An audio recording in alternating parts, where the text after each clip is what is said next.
कडुलिंबाच्या झाडाखाली परब्रह्म विराजमान आहे. आपल्या अधरांवरती मधुर वेणू ठेवून वेणुनाद करताय. विषय आनंद आणि ब्रह्मानंद ज्या समोर अणुप्रमाणे प्रतीत होते ती माझ्या भगवंताची वेणू आहे. ज्या ज्या वेळेला त्या मधुर वेणूचा नाद होतो त्या त्यावेळेला ही समस्त सृष्टी त्या नादावर नाहून उठते. भगवंतानी सुंदर पितांबर धारण केले आहे. गळ्यामध्ये वैजयंती माला आहे. हृदयावर श्रीवत्स चिन्ह आहे. मस्तकावर गोपी चंदनाचा टिळा. अधरांवर मधुर मुरली आहे. गोलमटोर सफरचंदासारखे लाल लाल गाल आहे. गुलाबी गुलाबी ओठ. कमल नेत्रांमध्ये काजल धारण करून मोर मुकुट अत्यंत सुशोभित आहे.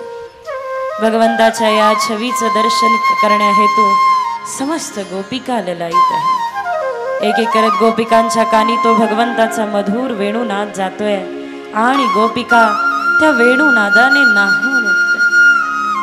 त्या वेणुनादाद्वारे समस्त पृथ्वी डोलू लागते. ज्या ज्या वेळेला भगवान स्वर छेडतात त्या त्या वेळेला सृष्टी ताल छेडते. एकदा ढोल त्या मुरलीला म्हणतो की का ग, मला तर लोक मारून मारून वाजवतात आणि तुला अधरांवर ठेवून असं का? ती मुरली उत्तर देते, हे बघ, मी जशी आत आहे तशी बाहेरही आहे. तू जसा आत आहे तसा बाहेर नाही. आत तर रिकामा आहे, बाहेरून असा दाखवतो जसं काही खूप काही आहे. मी आतही रिकामी आहे आणि बाहेरूनही. ज्या वेळेला आपण जे स्वभावात असेल त्यानुसार जगतो त्यावेळेला प्रभावात येतं असं म्हणतात. ती मधुर मुरली, त्याचा जो नाद अद्भुत मनाला तरंग सोडतो.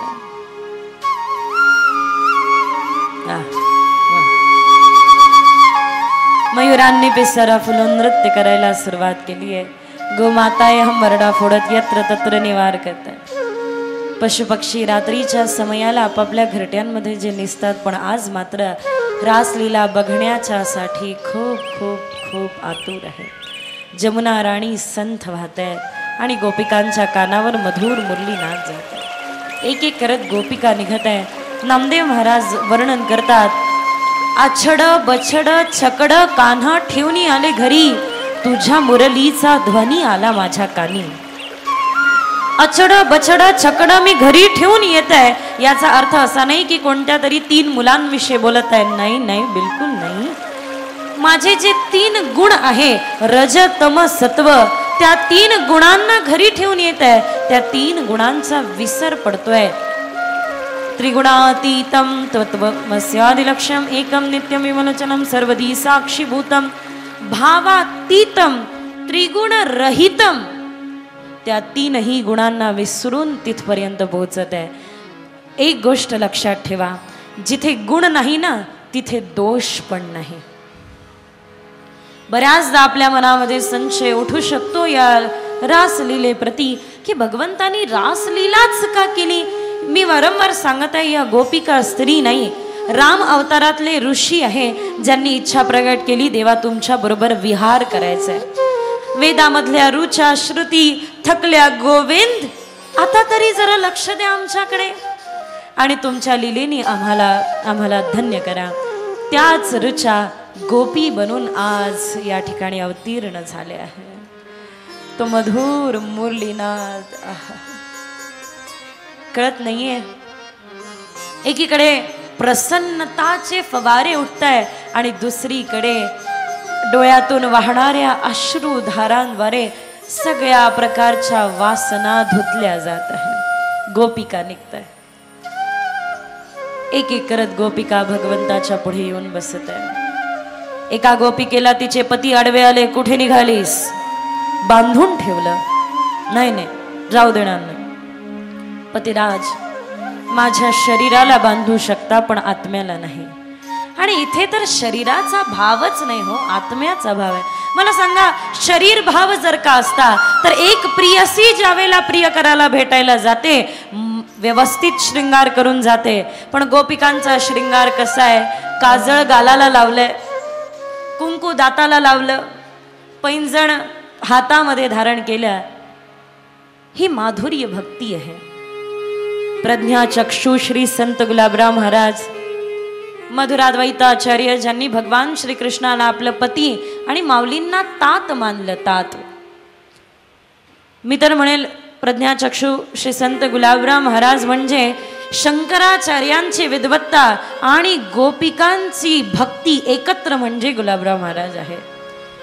इतकी माधुर्य भक्ती आहे की प्रकृतीला विवश व्हावं लागलं आणि एका स्त्रीचा जो ही श्रृंगार आहे तो प्रकृतीला महाराजांना द्यावा लागला. हे अनेको भक्तांनी वर्णन केलंय आणि ही स्थिती आहे. ज्या वेळेला गोपी भाव जागा होतो त्यावेळेला देह भाव गळून पडतो. लक्ष आहे ना. निघाल्या गोपिका.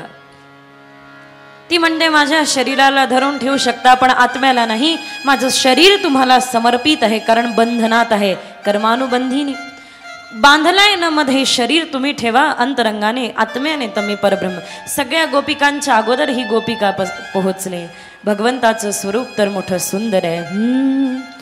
अधरम मधुरम वदनम मधुरम नयनम मधुरम हासितम मधुरम. उनके अधर मधुर है, उनके नेत्र मधुर है, चलना मधुर है, यह सृष्टि मधुर है, सृष्टि का विस्तार मधुर है. वो जरा सा मुस्कुरा दे तो इस सृष्टि का सृजन हो जाता है. वो थोड़ा अपनी भ्रमटी को टेढ़ा कर दे तो इस सृष्टि का पालन हो जाता है और थोड़ा गंभीर हो जाए तो प्रलयकाली समुद्र में मिले. और वो जब मुस्कुराता है आहा, लक्ष्य है ना. दोन्ही हात वरती मोठ्या प्रेम. गुंजा मधुरा माला मधुरा गोपा मधुरा माला मधुरा लीला मधुरा सृष्टि मधुरा लीला मधुरा सृष्टि मधुरा रूपम मधुरम तिलकम मधुरम मधुरा दीपते अखिलम मधुरम मधुरम मधुरम वदनम मधुरम नयनम मधुरम हसितम मधुरम. काही गोपिकांची चर्चा सुरू झाली मध्येच. पहा छलैया कृष्ण, त्याला दिसत नाही का आम्ही त्याच्या पुढे येऊन बसलो आणि किती छलैया आहे. नेत्र बंद करून अधरांवर मुरली ठेवून मुरली नाद करतोय. दुसरी गोपिका म्हणते खरं सांगू कधी कधी असं मला वाटतं की ही मुरली नाही माझी सवत आहे. सवत सवत सवत का सवत काय आपल्याकडे काय म्हणतात सवतीला? सवत. असं कधी कधी वाटतं ही माझी सवत आहे. सवत काय ग? पहा ना, असं वाटतं देवानी आपल्या अधरांची उशी केली आहे आणि आपल्या अधरांवर तिला ठेवून तिची चरण सेवा करताय. पहा किती छलिया आहे तो, कितने छलिया है कृष्ण. हम तो उसे मनमोहना कहते थे क्योंकि हमें लगता था वो हमारे मन को मोह लेता है इसलिए वो मनमोहना है. किंतु सत्य तो ये है कि वो मनमोहना इसलिए नहीं हमारे मन को मोहता है. वो मनमोहना इसलिए है कि उसके मन में हमारे लिए मोह ना, इसलिए वो मनमोहना. यमुना मधुरा बीची मधुरा यमुना मधुरा वीची मधुरा गोपा मधुरा गावो मधुरा गोपा मधुरा गावो मधुरा रूपम मधुरम मधुरम भुक्तम मधुरम मुक्तम मधुरम मधुरा धीपति अखिलम मधुरम मधुरम मधुरम वदनम मधुरम नयनम मधुरम हासितम मधुरम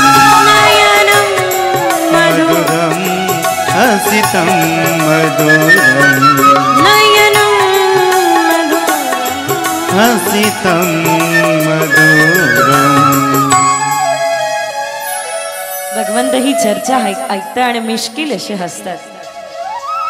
आपली मुरली बाजूला ठेवतात, आपले दोनही नेत्र उघडून कृपा कटाक्ष देतात. आहा हा हा, काय कृपा कटाक्ष आहे तो. भगवंताच्या शृंगाराचं वैशिष्ट्य आहे.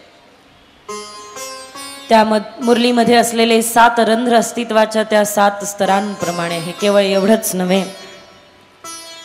त्या 7 तत्वांप्रमाणे आहे जे भगवंताच्या हातात आहे.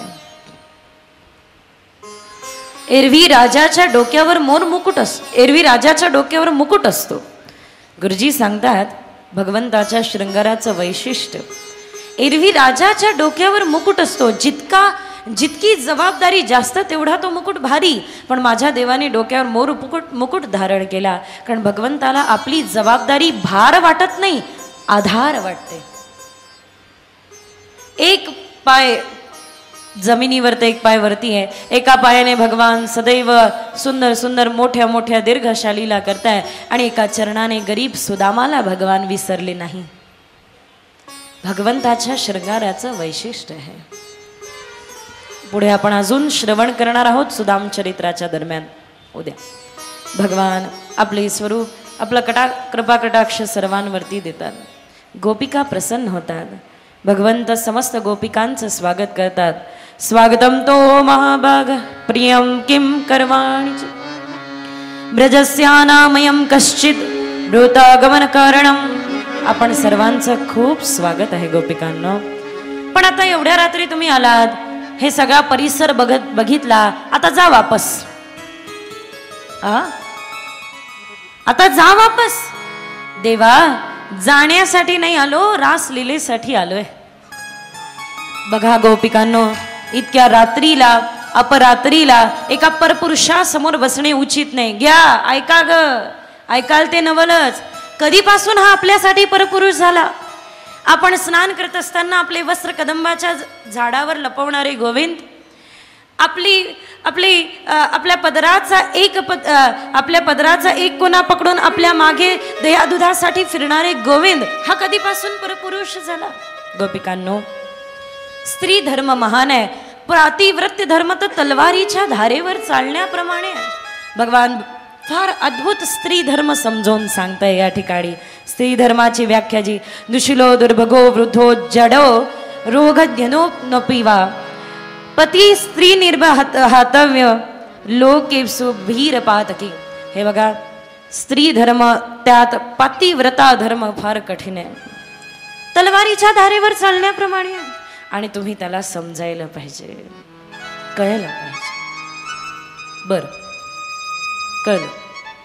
रासलीलेपासून वंचित राहणार नाही. रासलीला इथे होणार आहे. जन्म जन्मांतरीपासून, जन्म जन्म की तुम हो स्वामी मैं हूं चरण की दासी.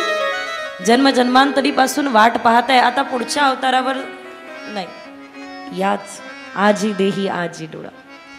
हे बघा, रासलीला होणार गोपिकांनो. पण माझं थोडं समजून तर घ्या. मी तुम्हाला एक गोष्ट सांगतो, ऐका.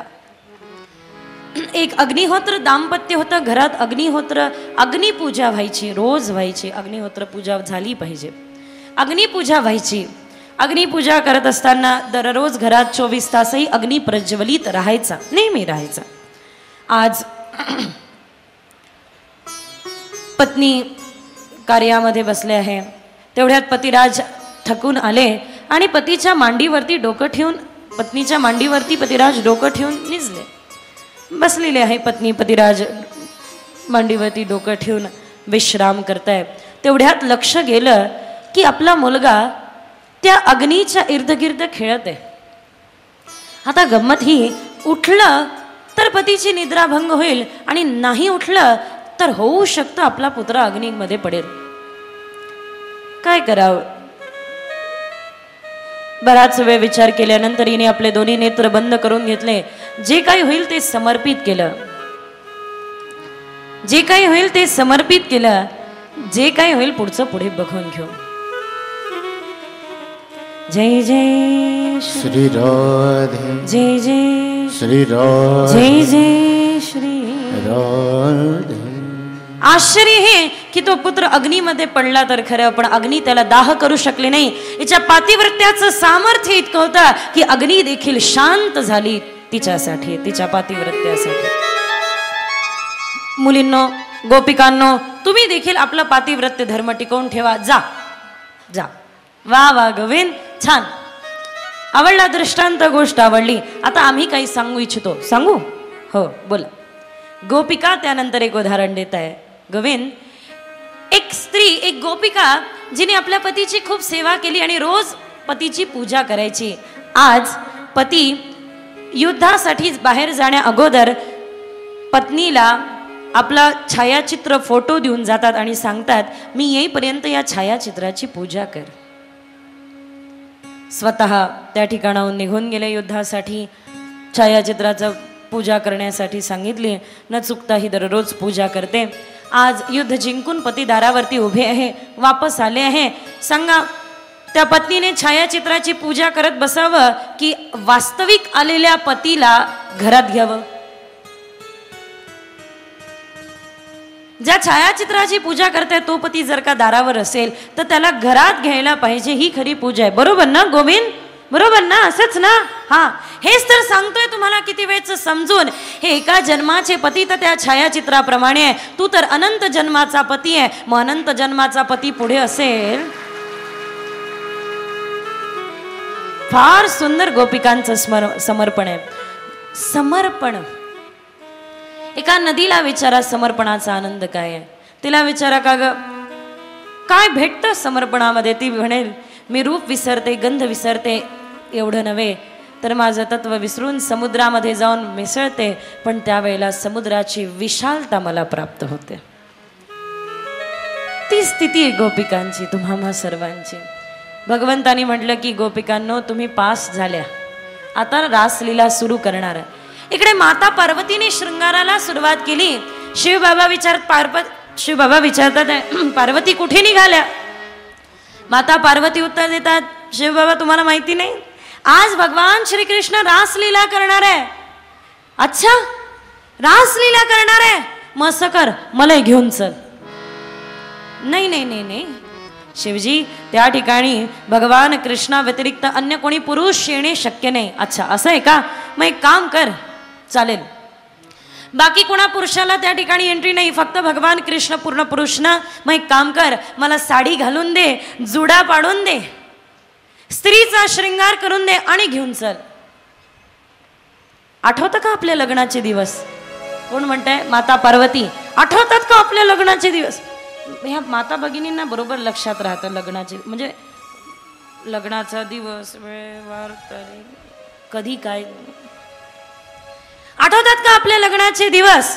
ते शृंगी भृंगीनी तुम्हाला विनंती केली म्हणून तुम्ही किमान व्याघ्रांबर तरी घातलं, नाही तर तोपर्यंत दिगंबरच.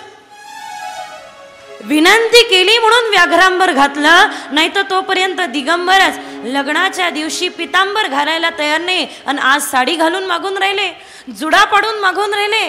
का का शिवबाबा असं का? त्यावेळेला भगवान उत्तर देतात, खरं सांगू पार्वती, साडी घालून, जुडा पाडून, श्रृंगार करून जर का मला रासलीलेमध्ये सहभागी होता येईल ना, तर आज नाही अनंत वर्षापर्यंत स्त्री तत्वाचा श्रृंगार करत राहील. आजही वृंदावनामध्ये जे गोपेश्वराचं मंदिर आहे, त्या गोपेश्वराच्या मंदिरावर चिता भस्मने चढत साडी चढते शिवलिंगावर, जुडा पडल्या जातो जडेचा, चंद्राला सुंदर गजरा घातल्या जातो. आजही तो श्रृंगार सदैव होत राहतो. शिवबाबांसारखे परमपुरुष जर का गोपी भावाचा अनुभव अशा प्रकारे घेऊ शकतात, आपणही घेऊ शकतो. बरोबर ना? एक दिन वो भोले भंडारी बन करके ब्रज नारी बिरज में आ गए हैं, गोकुल में आ गए हैं.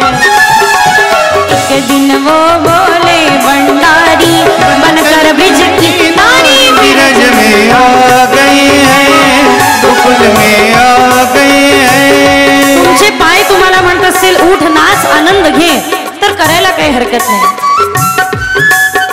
मी पहिल्या दिवसापासून एकच सांगत आहे, काय? अरे जास्तीत जास्त काय म्हणणार आहे? पागल ना. कोणी आपल्याला पागल म्हटलं तर असं समजा अध्यात्म मार्गातली पहिली डिग्री आपल्याला मिळाली. घ्या आनंद. दोन्ही हात वर. पार्वती से बोले मैं भी चलूंगा तेरे संग में, राधा संग श्याम नाचे मैं भी नाचूंगा तेरे संग में, रस रचेगा ब्रज में भारी, रस रचेगा ब्रज में भारी, हमें दिखाओ प्यारी ब्रज में. आ गए हैं गोकुल में आ गए हैं, एक दिन वो बोले भंडारी बनकर ब्रज की नारी, विरज में आ गए हैं गोकुल में आ गए हैं.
राज को मैं हूँ सहेली तेरी तेरी तेरी तेरी, मैं हूँ सहेली तेरी, ऐसे बताना ब्रजराज को, लगा के जूड़ा पहन के साड़ी, लगा के जूड़ा पहन के साड़ी, चाल चले मतवाली ब्रज में आ गए गोकुल में आ गए हैं, एक दिन वो बोले भंडारी बनकर ब्रज की नारी, विरज में आ गए हैं गोकुल में आ गए हैं.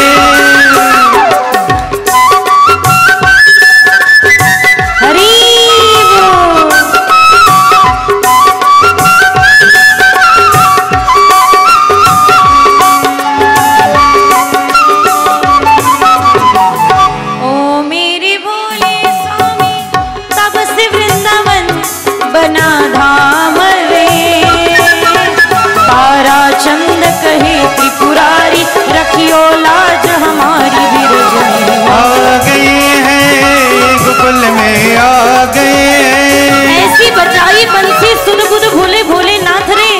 भगवान शिवशंकर ज्या वेळेला श्रृंगार करून आले, बस मुरलीच्या नादामध्ये भावविभोर झाले.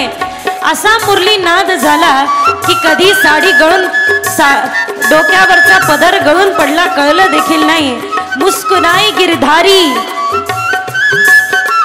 ब्रज में आ गए हैं गोपाल कृष्ण भगवान की जय. रासलीला सुरू झाली. 3 प्रकारचे रास आहे. एक जिथे एक कृष्ण आहे बाकी गोपिका, दुसरा जितक्या गोपिका तितके कृष्ण, आणि तिसरे गोपिकाच नाही कृष्णमय. दुसऱ्या प्रकारच्या रासाला सुरुवात झाली आहे. मी विनंती करू इच्छिते, पुन्हा पुन्हा रासलीला करण्याचा अवसर मिळेल की नाही मिळेल माहिती नाही. आज मिळतोय ना, सोडायला नाही पाहिजे. किती लोक मान्य करतात? बरोबर आहे. एकदा धर्मराज युधिष्ठिराच्या दारावर एक भिक्षेकरी आला. भिक्षाम देही.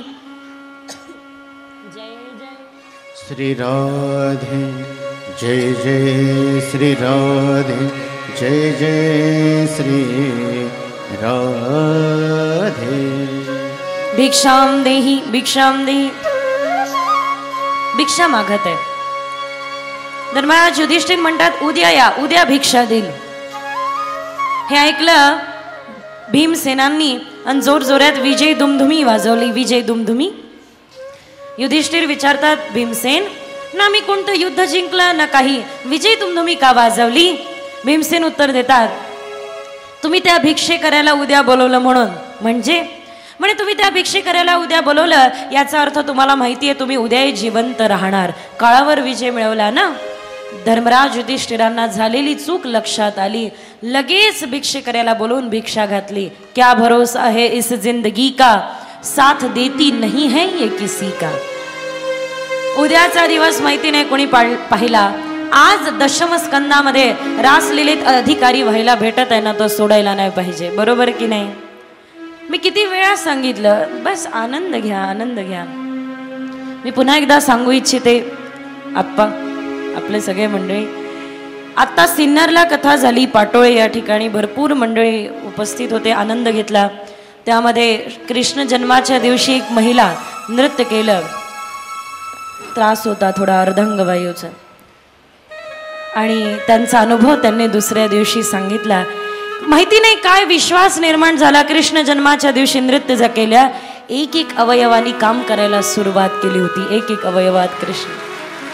जो इथे नृत्य करेल बाहेर त्याला दुःख नाचवणार नाही. होऊ शकतं अशा प्रकारच्या दुःखांपासून निवृत्ती होईल. बस एकच करावं लागेल. काय? थोडं उठून उभं राहा. थोडंसं असं थोडं उठून उभं राहावं लागेल सगळ्यांनी. थोडे पाय मोकळे करायला पाहिजे ना. 1.5 तास झालाय है ना बसून. बस उठून उभी राहूया, उठून उभी राहूया. दोन्ही हात वर, दोन्ही हात वर, दोन्ही हात वर. आजूबाजूच्यांची काळजी घ्या फक्त बस, बाकी काही नाही. कुणीही बसलेले राहू नका. दोन्ही हात वर. थोडं डावीकडे, थोडं उजवीकडे, उजवीकडे. वाह काय दिसतायत सगळे. वाह सुंदर. रास रचो है, रास रचो है, जमुना के तट पर रास रचो है. रास रचो है, गोल गोल रिंगण करूया. गोल गोल गोल रिंगण. जमुना के तट पर रास रचो है. रास रचो है, रास रचो है, जमुना के तट पर रास रचो है. रास रचो है, रास रचो है, जमुना के तट पर रास रचो है.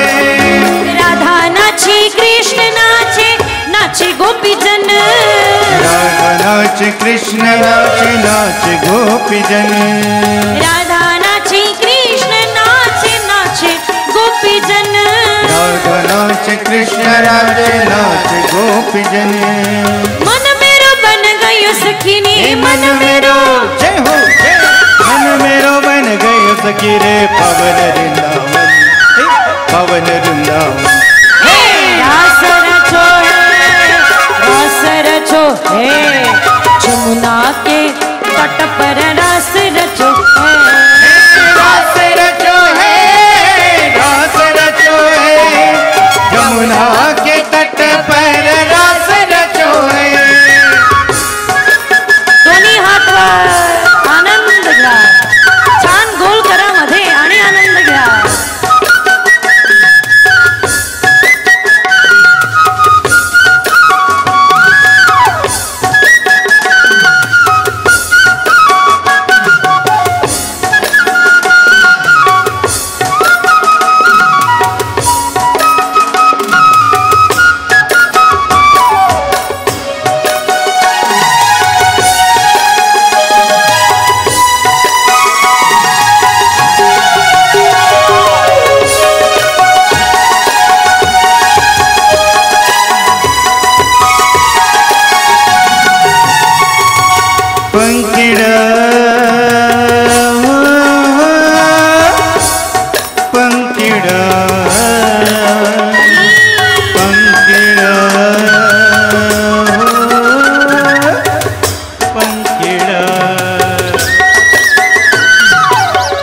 पंखिड़ा तो उड़ न जाना पावागढ़ रे, पंखिड़ा तो उड़ न जाना पावागढ़ रे।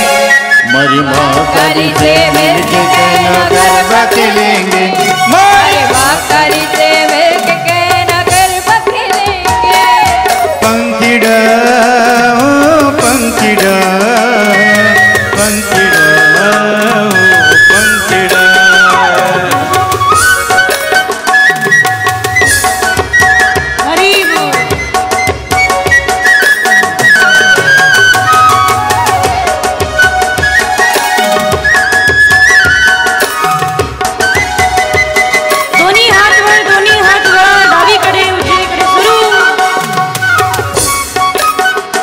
मारा गाँव का, मारा गाँव का, मारा गाँव का सुनार बाई बेगाव रे।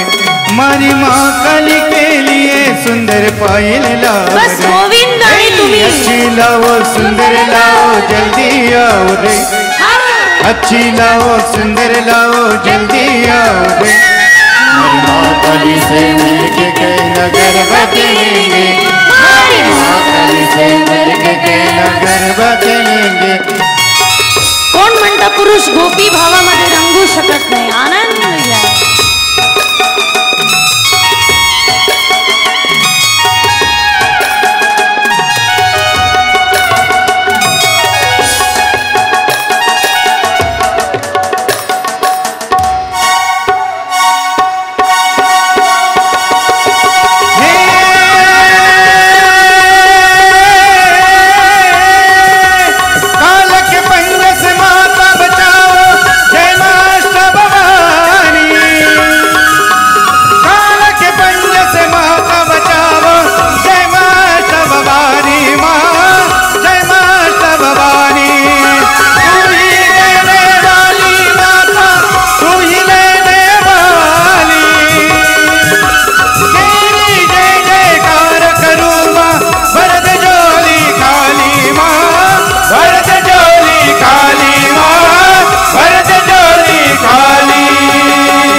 सबसे बड़ा तेरा नाम ओ शेरा वाली, ऊंचे डेरों वाली, माता मेरा वाली, बिगड़ी बना दे मेरे काम नाम रे, हे नाम रे। सबसे बड़ा तेरा नाम ओ शेरा वाली, माता डेरों वाली, माता मेरा वाली, बिगड़े बना दे मेरे काम नाम रे।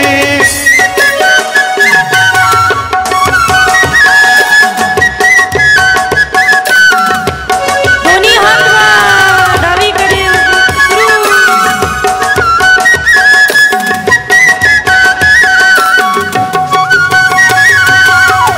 ऐसा कठिन पल ऐसी घड़ी है, विपदा आन पड़ी, काल पड़ी है। तू ही दिखा रास्ता ये दुनिया, रास्ता रोक खड़ी है। मेरा जीवन बनाए के संग्राम शेर वाली, ऊंचे डेरों वाली, माता मेरा वाली, बिगड़े बना दे मेरे नाम रे।